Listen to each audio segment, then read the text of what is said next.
through this. What if 911 could tell if you're on the 3rd floor or the 13th? Vertical location, also called Z-axis, promises to give call takers that missing piece of the puzzle. But is it accurate enough to matter? That's what we're unpacking today on TiPS, Today in Public Safety. Welcome to TiPS, Today in Public Safety, your go-to podcast for today's breaking stories and public safety news. Here's your host, Fletch, with today's tips. Welcome to TiPS, Today in Public Safety. This is Fletch, I'm a NENA certified ENP, and every Monday, Wednesday, and Friday, I bring you the latest, most informative, and sometimes controversial takes on emergency communications. Today we're taking a deep dive into the world of Z-axis, the vertical location data that claims to tell 911 whether you're upstairs, downstairs, or somewhere in between.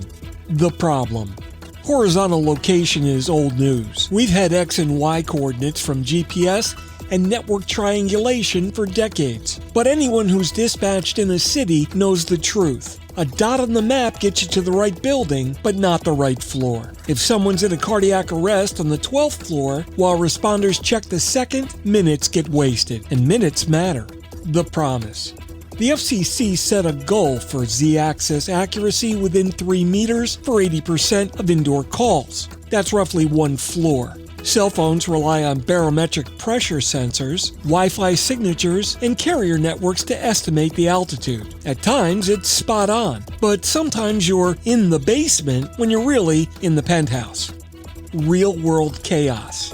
Imagine you're a 911 call taker and the location screen shows you 1,587 meters. Now that's the carrier reporting the WGS-84 altitude or height above ellipsoid at that particular XY coordinate. But is that helpful? Well, by itself, no. But why?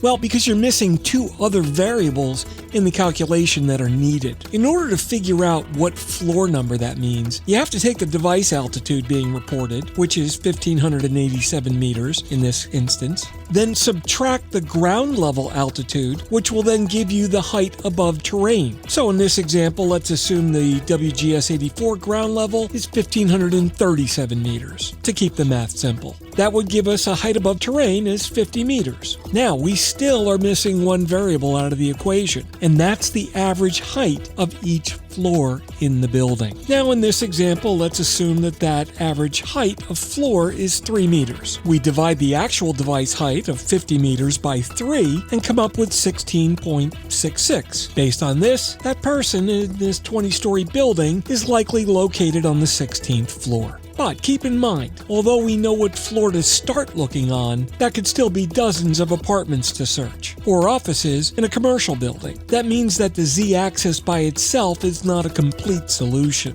You need mapping, policy, and training, all to be in place before this can become a trusted routine piece of intelligence. Now, if the 911 call taker doesn't trust the data, they may ignore it, and the reported confidence of Z-axis will only be trusted if it's considered accurate, consistent, and clearly presented. The path forward. Next generation 911, better location information servers, and emergency call routing functions, and their integration, along with the smarter fusion of multiple signals, will improve Z-axis. Smart buildings can help, where elevators report the floor level, Wi-Fi or Li-Fi beacons help inform devices, along with other IoT sensors, can start treating Z-axis like any other tool. It adds to the value when the people using it understand its limits and its strengths. Beyond multimedia, NG911 as a data layer. Next generation 911 is more than video and pictures. It adds structured data to the communication session. In industrial and commercial buildings, the building itself can contribute to that data in real time.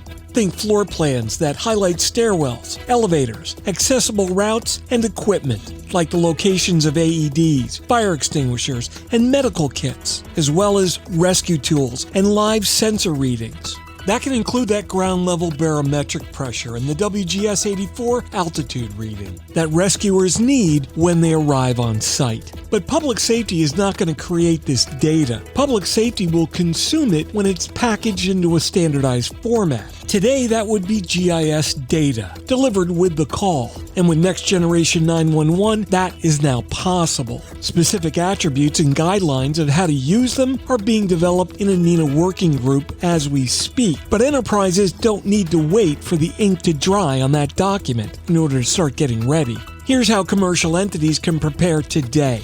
Gather your current floor plans, mark stairwells, elevators, accessible routes, and unique building nuances. Measure and document building altitude information, including your ground floor WGS-84 height above ellipsoid and per floor altitude ranges. Inventory and potentially geotag life safety assets, AEDs, fire extinguishers, trauma kits, rescue tools, and emergency shutoffs. And make sure that they're marked on your maps. Maintain all of this so that it's deliverable with an emergency call and can be rendered on first responder maps. And most important, start a conversation with your local PSAP and ECC, as well as fire officials. Ask them what data would be most helpful in an emergency. Don't just treat public safety as a service provider, treat them as a life safety partner.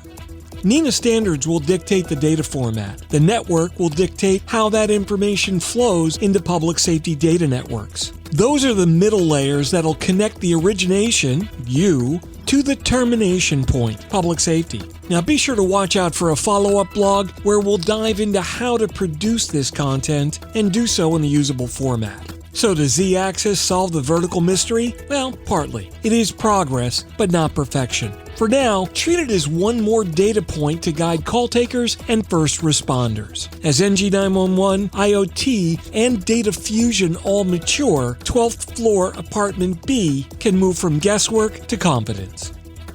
That wraps up this episode of TiPS, Today in Public Safety. Thanks so much for listening. For more updates and insights, remember to follow me on social media at Fletch911, and you can visit 911tips.com for a complete archive of all of our previous episodes. My blogs are all available online at Fletch.tv, and my professional website is at Fletch911.com. Stay safe, thanks so much for listening, and if you're in public safety, thanks for what you do every single day. Stay safe. I'll catch you next time. You've been listening to TiPS, Today in Public Safety, your go-to podcast for today's breaking stories and public safety news. Hosted by Fletch and available every Monday, Wednesday, and Friday on 911tips.com. That's 911tips.com. Be sure to like and subscribe, and remember to join us each week for the latest on NG911. I am Spider Harrison, the official 911 voiceover dude. Catch me on Sirius XM on various channels, including 90s on 9, the 10 spot, and on the weekend countdown on Hits 1. Or don't regret it for the rest of your life. Either way, I'm good.